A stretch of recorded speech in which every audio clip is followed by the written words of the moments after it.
une réunion Tupperware avec mes patients. C'était juste mon rêve, en fait. Je dis, mais parce que les gens, ils sont derrière leurs écrans télé et en fait, ils se parlent plus. C'est ça. Et ça me faisait tellement mal au cœur. Je dis, je fais juste une réunion Tupperware avec les patients. Salut tout le monde, bienvenue dans CCDQ. Concrètement, ça donne quoi ? Aujourd'hui, je reçois Élodie Pires, la fondatrice de Maison Cocon et Papillon. Je vais vous la présenter. Salut Élodie. Salut. Ça va ? Oui, trop bien, merci. Merci d'être là. Merci à toi. Alors, vas-y, dis-moi un peu quelle est ton activité. Est-ce que tu peux nous la décrire ? Alors, au début, il y a 9 ans, j'ai été diplômée de l'IFEC, l'Institut européen de chiropraxie, pour être chiropracteur. Alors, on ne sait jamais dire chiropractrice, chiropracteur. Chiropracteur, ça ira. C'est ça. Chiropracteur, pour être chiro, j'aime bien dire ça. Ouais. Pour travailler au niveau du système nerveux, des articulations, tous les troubles musculo-squelettiques. Et puis, je me suis formée pas mal de choses sur pas mal de choses, tout ce qui est troubles d'apprentissage à l'école. Pour en parler, j'ai une anecdote. Neurofonctionnelle. Ouais. Puis la kinésiologie m'a appelée aussi, tout ce qui est autour de la femme, de la périnatalité, pardon. Ok. J'aime bien aussi accompagner les personnes sur le deuil. Enfin voilà, en fait, la chiropraxie m'a ouvert beaucoup de portes sur pas mal de domaines. Oui, c'est hyper large. C'est hyper large. Mais notre idée première, c'est qu'on a envie que le système nerveux fonctionne bien, qu'il soit de manière optimale. Et voilà, pour qu'on soit à son plein potentiel au quotidien. Donc ça, c'est mon premier outil qui m'a ouvert cette porte. Et puis, en fait, au bout de 3 ans, je voulais absolument acheter ma structure immobilière. Ouais. Comme tu l'as dit si bien, je suis fondatrice de la Maison Cocon Papillon. Donc, je voulais juste acheter un bâtiment et réaliser un rêve de petite fille, acheter juste une meulière. J'adore. La maison en pierre dans le Val d'Oise. Ouais. C'était, quand j'étais petite, j'ai dit, moi, un jour, j'aurai ça. Ouais, j'aurais ça. Et puis, voilà, j'ai commencé à vouloir acheter cette maison et c'est là que l'aventure de l'entrepreneuriat s'est lancée pour moi. Et donc, cette maison, ça a été un vrai challenge. On va parler pas de défi, mais de challenge. Et c'est là où j'ai ouvert la porte au développement personnel. Et rencontré beaucoup de thérapeutes qui m'ont permis d'accéder à cet achat immobilier qui était pour moi assez ambitieux pour une jeune femme de 29 ans de lever 650 000 euros à la banque. Ah ouais. Moi, je vais le faire. Bravo. Mais je peux pas, mais je vais le faire. Et t'as réussi. Je voulais juste une meulière. Ouais. Voilà. Et puis, de fil en aiguille, cette aventure me porte depuis 6 ans maintenant et m'a apporté de belles surprises en tout cas. Ouais. Comme notre rencontre, C'est notamment. ça, exactement. Oui, parce qu'on s'est rencontrés parce que, avec mon mari, on voulait comprendre comment fonctionne notre fils. En fait, on remarquait souvent que quand on faisait des exercices de maths avec lui, c'était un peu compliqué. Et là, je crois que c'est... je sais plus si on s'était rencontré à un événement ou si c'était une copine qui m'a dit « Mais va voir Élodie !» Et franchement, c'était trop bien parce qu'on a fait une séance familiale de Brain Gym.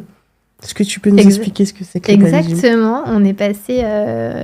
on a fait une séance individuelle en séance familiale dans la petite salle, comme quoi tout est possible en fait. Ça. Et se laisser porter, c'était chouette. Cette séance, ça a été inoubliable. Donc le Brain Gym permet en fait de revenir dans l'apprentissage par des mouvements. Il y a 26 mouvements qui ont été mis, identifiés, pour vraiment avoir des repères dans l'espace, entre l'avant, l'arrière du corps, la gauche, la droite, le haut et le bas. Souvent, on entend des enfants dyslexiques, le P, le D, etc. C'est vraiment un rapport au corps. En tout cas, ça va aider à remettre déjà des schémas corporels au niveau du système nerveux. Et donc, pouvoir aider tout cela. Et donc là, comme vous êtes venu, j'avais un outil qui est dans le parcours du profil d'apprentissage. Et je trouve que c'est chouette. J'ai pu le donner aussi dans des écoles. J'adore intervenir dans les écoles. Donc, et on a pu voir aussi comment vous 4, vous pouviez fonctionner. Et vraiment juste intégrer qu'on on est tous différents et qu'on a tous des moyens d'apprendre. Parce que souvent, on va mettre les gens dans les cases. C'est important de dire ça. Et en fait, on est tous uniques, tous différents. Et donc là, j'espère qu'en tout cas, cette séance, je pense qu'elle a été enrichissante. Elle a été hyper enrichissante et c'était très pratique parce que c'est vrai que maintenant, ils s'en servent. On a accroché justement la petit fascicule que tu nous as donné et c'est accroché dans leur chambre. Et donc, ils font le cap le matin. Le cap le matin. Voilà, je mettrai la petite capture dans la vidéo pour les personnes qui veulent savoir. Mais non, franchement, c'était hyper utile. Et je trouve ça génial. Ça devrait limite être intégré dans toutes les écoles. Donc, comme je te disais, je suis intervenue au niveau des écoles. On a fait des profils d'apprentissage avec les enfants. Et c'est vrai que j'ai pris le temps avec chaque enseignant de dire, bah, vous voyez, lui, il est plus auditif, plus visuel, voilà, ce serait peut-être bien. Aussi, même pour le placement des enfants dans les écoles, dans les salles, c'était super enrichissant. Et on voit que les professeurs ont envie, ils ont soif aussi de découvrir comment fonctionnent leurs élèves. Et il y a de plus en plus de pédagogie qui se mettent en place. Donc, très intéressant. Et c'est vrai que là, c'est la petite fille, j'arrivais pas à apprendre ma poésie et je comprenais pas. Et je remercie en fait finalement d'avoir fait la chiropraxie parce que je me suis orientée finalement sans le vouloir dans le système nerveux, comprendre comment fonctionne mon cerveau. Et au quotidien, dès que je me sens un peu dépassée, même, je vais même l'utiliser dans mon entrepreneuriat, dans du développement personnel. Et puis j'accompagne aussi, maintenant, comme je disais, on a découvert le monde de l'entrepreneuriat. Des femmes, des hommes, quand on se sent bloqué dans un objectif, parfois, se remettre en mouvement. Hein. Le mouvement, c'est la vie, c'est mon slogan. Se remettre en mouvement, ça permet de comme si on refaisait son schéma intérieur et on retrouvait son chemin déjà à l'intérieur pour ensuite aller vers l'extérieur et pour mieux se comprendre. Ok. Ah, c'est top, c'est top. La maison, elle est à Beauchamp? Alors oui, la maison est à Beauchamp. Déjà, elle est très très belle. Du coup, il y a combien de praticiens dans la maison? Est-ce que c'est tout corps de métier? Alors, je sais que ça reste dans le bien-être, mais comment c'est arrivé? Donc au début, j'ai souhaité faire des locations la journée, demi-journée. Donc je me suis retrouvée avec au moins 46 personnes qui faisaient des ateliers collectifs, des soins individuels, parce qu'il y a 6 salles de soins individuels et une salle d'attente qu'on transforme en salle de collective. Et finalement, on s'est aperçu avec toute l'équipe. J'ai écouté l'équipe en disant on a besoin d'une équipe fiable, solide et qu'on puisse se connaître. Parce que le but, c'était d'avoir un lieu référence pour, si toutefois les parents se sentaient justement démunis, comme vous avez pu venir en famille, de vous donner des clés. Et on s'est rendu compte que là, on est à peu près 14 personnes. Donc, ça va de la sophrologie, l'hypnose, des soins magnétiques, des psychologues, l'accompagnement sur la nutrition. En fait, c'est physique, chimique et émotionnel. Il y a pas mal de praticiens. Nous, on est aussi 3 chiros. Et pour revenir à tout ça, on s'est dit 14, c'était bien. Et on arrive vraiment à travailler en synergie. Le but, c'était vraiment de travailler en synergie parce que le groupe fait grandir et fait avancer les patients. Et puis, maintenant, je trouve qu'on est de moins en moins écoutés et je voulais vraiment faire un lieu d'échange, de partage et un lieu d'écoute et dire là, j'ai un problème, j'ai une solution à vous apporter. Elle va être peut-être au naturel, mais parfois, on a aussi besoin d'avoir d'autres outils que le médical. Le médical reste très important. Ça ne va jamais remplacer le médical, mais ça peut être très complémentaire.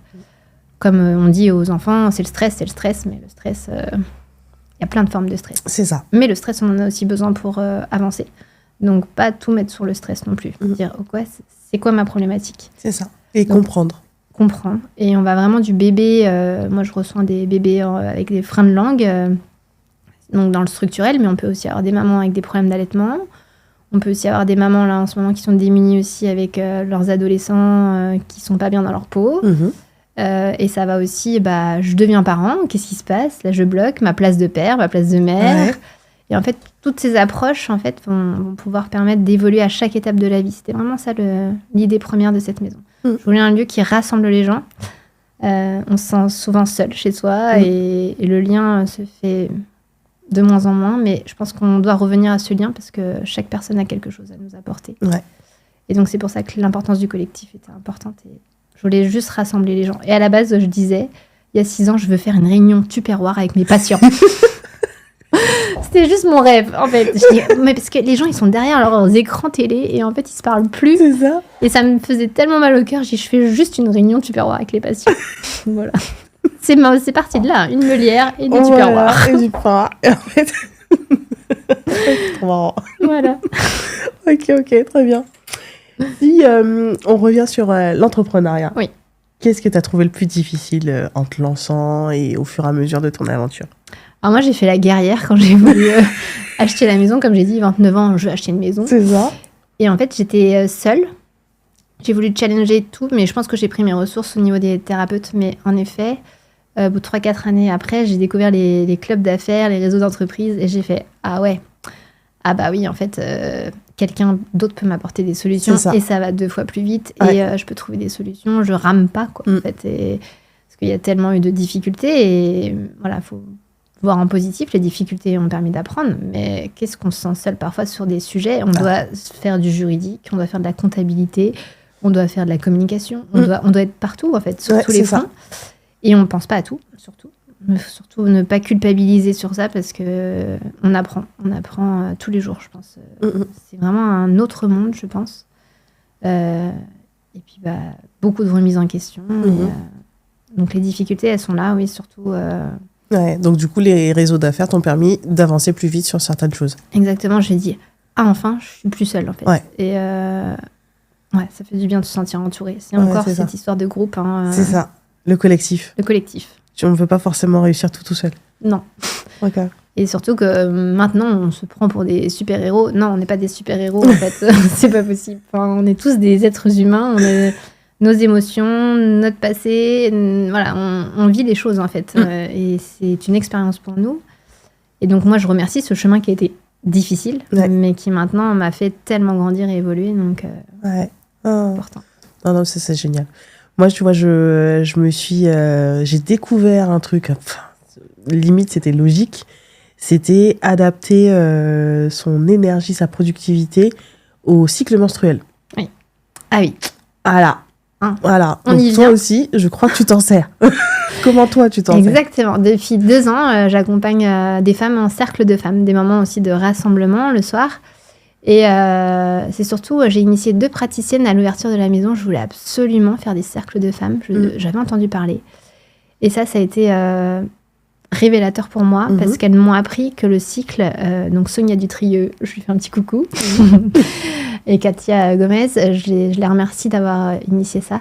On a un cycle, nous les femmes, et en fait, il peut être, on dit toujours, les règles, c'est horrible, ça fait mal et autres, mais en fait, les règles, le cycle, c'est important. Dans la vie, il y a des cycles partout, en fait. Et donc, quand on a nos règles, c'est le moment de se poser, d'être tranquille. Et voilà. Et dans l'entrepreneuriat, si on applique un peu toutes ces règles du cycle, on va le transformer comme ça, ça nous permet vraiment de gagner en efficacité. Ouais. Et donc maintenant, depuis que je connais ces règles, tous ces comportements qu'on peut avoir, c'est vrai que c'est important. Et voilà, ok, c'est les règles, je me repose. Et puis ensuite, la zone d'ovulation, je vais créer. Et puis souvent, on va dans les soirées réseautage et tout. Et en fait, quand on a nos règles, on dit non, mais c'est pas le moment en fait. Il vaut mieux rester chez soi, être à l'intérieur et hiberner. C'est la période de l'hiver. Exactement. Donc voilà. Donc c'est chouette que tu puisses aussi... oui, je m'en sers beaucoup quand il faut que je crée tous mes contenus, Instagram ou LinkedIn et tout. Ouais, depuis que j'ai découvert ça, franchement, je suis beaucoup plus sereine. Je pense que c'est surtout un premier pas vers l'écoute de soi et se respecter, c'est vraiment s'apporter du respect parce que aller au combat quand on a ses règles et pas d'énergie, clairement, c'est contre-productif. C'est ça. Et après, tu tires une balle dans le pied, c'est clair. Le prochain cycle, il est foutu. Mais je pense que tu as peut-être dû le voir, je pense que tu as gagné en énergie, en productivité, juste en t'écoutant et en écoutant son corps. Ouais. On revient encore à la thérapie par le corps. Je pense que le corps, c'est important d'en prendre soin. Enfin... Est-ce qu'on peut creuser un peu la kinésiologie? Parce que je ne suis pas sûre que tout le monde sache exactement ce que c'est. C'est une chinoise, on va travailler avec les éléments. Et puis, on va pouvoir aller étudier le mouvement, enfin, étudier des blocages émotionnels avec des tests musculaires. On va pouvoir interroger le corps un peu sur des traumas in utero, notamment. Et puis, guérir justement grâce aux relations muscles, organes, émotions, la personne, le patient. Parfois, on peut mettre des objectifs de séance ou juste faire un équilibrage au niveau des énergies et des méridiens. D'accord. Donc, ça reste complémentaire en plus de la Oui, c'est ça, c'est complémentaire parce que même si tu as toute cette partie... je ne veux pas forcément catégoriser ça de médical, mais tu as forcément un blocage dans lequel tu n'es pas conscient. Et là, du coup, tu viens en complément pour débloquer tout ça. Exactement. Et tu as des exemples, c'est surtout lié, par exemple, enfin, je sais que tu reçois souvent des femmes, mais est-ce que, par exemple, pour un homme, il y aurait un exemple concret? J'ai eu des très belles séances avec des hommes, notamment même dans le business. Et j'aimerais faire un petit clin d'œil. On parle de l'entrepreneuriat au féminin, mais je pense que vous, les hommes aussi, vous avez beaucoup de choses à dire et à déposer, des émotions. Et j'ai pu accompagner des hommes. Alors, je n'ai plus forcément l'intitulé, mais on a vu que dans l'enfance, cet entrepreneur, sans le citer non plus parce que je n'ai pas l'histoire totale, mais avait des blocages dans son enfance avec le deuil d'un de ses proches, d'un de ses grands-parents. Et il y avait un secret de famille qui était là. Et en fait, juste d'aller au contact de tout ça, ça a permis de libérer le blocage actuel dans la vie de tous les jours. Ouais. Et il est reparti un peu déboussolé, je me souviens encore. Mais j'ai vu que c'était beau, en fait, parce que les hommes, souvent, vont pas forcément se livrer, on les autorise pas. C'est ça. je trouve. C'est un ressenti. Après, et puis, j'ai aussi reçu des hommes qui avaient des problèmes avec le deuil. J'ai un super protocole pour le deuil. Mais le deuil, c'est pas forcément le deuil d'une personne, ça peut être aussi le deuil d'un changement ou autre. Et finalement, ça touche, ça affecte. Et juste grâce à un petit texte, avec justement ces énergies du feu, de la terre, de l'eau, du bois, j'accompagne les gens à ce passage. Et c'est vraiment important pour moi de voir comme ça que des fois, on se sent bloqué. Et puis, c'est ça. Ça se débloque. Exactement. Non, mais ça, c'est top. Moi, j'adore tout ce que tu fais. Je te suis souvent, je regarde tes stories, je vois que tu te formes en permanence. Là, dernièrement, tu es allée au Canada. Je crois que tu vas y retourner. Qu'est-ce que tu apprends là-bas ? Donc là-bas, on est sur les réflexes archaïques. Alors là, on va en parler de tout. En fait, j'adore apprendre et c'est pour ça que j'ai un peu bugué. Je reviens sur le kinésiologue. Oui, mais j'ai pas fini la formation, c'est encore en cours. Il y a tellement de formations. Oui, c'est ça. Donc je prends j'ai pas la définition exacte. Mais c'est ce que je ressens, en tout cas, moi, de la kinésiologie. Et donc, au Canada, je suis allée au centre Effet Papillon. C'est même elle qui m'a inspiré ce centre parce que je voulais absolument Papillon. Je voulais appeler le même nom. Et elle me dit non, c'est le mien. C'est OK. Donc, c'est pour ça que j'avais mis le papillon. Ouais. Et donc, on a revu les réflexes archaïques. C'est des réflexes in utero dans le ventre de maman qui sont là pour permettre la survie, en fait, au début. Et puis, au début de notre vie, pour permettre l'accouchement facile et fluide. Puis, au bout d'un moment, ils vont s'intégrer au niveau du système nerveux. Ils vont disparaître. Sauf que, force de stress physique, chimique ou émotionnel, ils vont peut-être réapparaître. Et là, ça va nous créer des difficultés cognitives, émotionnelles ou physiques. Notamment, on a les réflexes de peur. Si on a eu trop de stress, on est paralysé par la peur. Ouais. Et ça peut aussi nous empêcher d'avancer dans la vie. Ok. Majoritairement, c'est les premiers qu'on travaille pour ensuite aller travailler les autres réflexes. Mais ça peut être utile donc, au quotidien, et puis pour les enfants que j'accompagne dans les troubles d'apprentissage, ou même les adultes dans l'entrepreneuriat. C'est pour ça que c'est vraiment vaste. J'aime bien avoir tous les publics, parce que tous les outils peuvent être utilisés du bébé jusqu'au senior. Même juste les vertiges, les seniors aussi, parce que c'est important. On les met de côté aussi souvent. C'est vrai. Mais c'est vraiment l'état d'esprit de la maison, comme dans ma pratique. C'est vraiment du bébé jusqu'au senior et chaque étape de vie, même la retraite, on parle de la retraite. Enfin, ça va de là à là, ça n'arrête pas, mais c'est vrai qu'on est vraiment... on évolue. Et je pense qu'on cherche beaucoup à se comprendre maintenant et à aller vers qui on est réellement. Et ça me tient vraiment à cœur d'accompagner tous ces gens au quotidien. Ça se voit, ça se ressent. Ça brille dans les yeux. Non, vraiment, c'est génial. Je crois que tu organises certains événements aussi à la maison. Alors, à la maison, on a fait donc pas que des ateliers, mais des événements, comme on a fait un marché de Noël, vous avez pu venir. On en parlait, que les enfants ont été marqués par ce marché de Noël. Ils ont adoré. Il y avait vraiment de tout. Il y avait une libraire, il y avait une photographe. Ils ont adoré. Ils ont vraiment adoré. C'est vrai qu'à chaque saison, j'adore décorer la maison. Ça aussi, mettre vie dans la maison et mettre une ambiance. Ça donne en fait aux patients un peu l'expérience client, mais on est tout le temps chez le docteur dans les murs froids. Donc on fait ces événements justement pour regrouper nos patients, faire un moment convivial. Là prochainement, on va faire un vide dressing solidaire au mois de juin avec l'association Awaba, parce qu'on a pas mal de partenariats aussi avec des associations avec qui on travaille. On sera présent aussi pour la course de Lisa Forever pour la 2e année. Donc nous, les chirons, on tient un stand et puis on donne des conseils aussi, nutrition. Enfin, il y a d'autres thérapeutes de la maison qui donnent des conseils. Et au mois de septembre, on fera la fête à la maison. On fera les 6 ans de la maison Cocon Papillon. Déjà. Ça passe vite. Donc 6 ans, puis on n'a pas encore tout mis en place, mais je pense faire appel avec l'équipe à des artisans locaux. Notamment si vous voulez venir, n'hésitez pas à me contacter. Comme ça, voilà.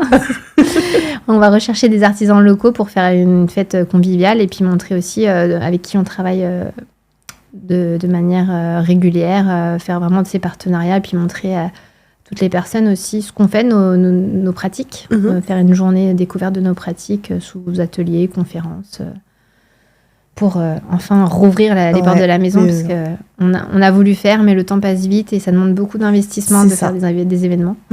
Donc là, ça va être notre événement de l'année, surtout à la rentrée scolaire. Super. Petite question, tu rencontres plein d'entrepreneurs. que ce soit à la maison, dans les réseaux d'affaires et tout, qu'est-ce que tu remarques le plus souvent et quels conseils tu as à donner aux entrepreneurs? Alors, ce que je rencontre le plus, et que ce soit dans mon équipe, désolée les filles, non, je rigole. Vraiment, les personnes que j'ai rencontrées, il y a toujours cette mauvaise estime de soi. Ouais. Tu as fait une conférence avec l'argent, on a tendance à se sous-estimer, sous-valoriser tout le temps. On est tous uniques, on a tous quelque chose à apporter, on a tous un petit truc en plus. Et c'est important je pense que de croire en soi, vraiment revenir à soi.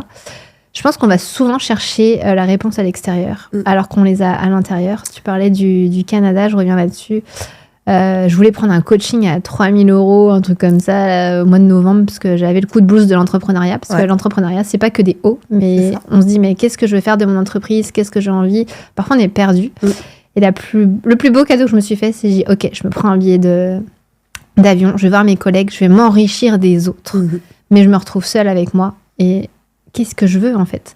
Parce qu'on a les réponses à l'intérieur, mais on a du mal à croire en soi. Et plus on va aller à l'intérieur, plus on va avoir nos réponses. Et allez voir à l'intérieur votre lumière et allez la rallumer, parce que c'est hyper important. Je dis allez-vous, parce que comme si je parlais à tous les entrepreneurs. Mais on est tous un diamant et on peut tous rayonner à notre échelle et on va tous apporter quelque chose. Moi, c'est pour ça qu'on parlait du groupe.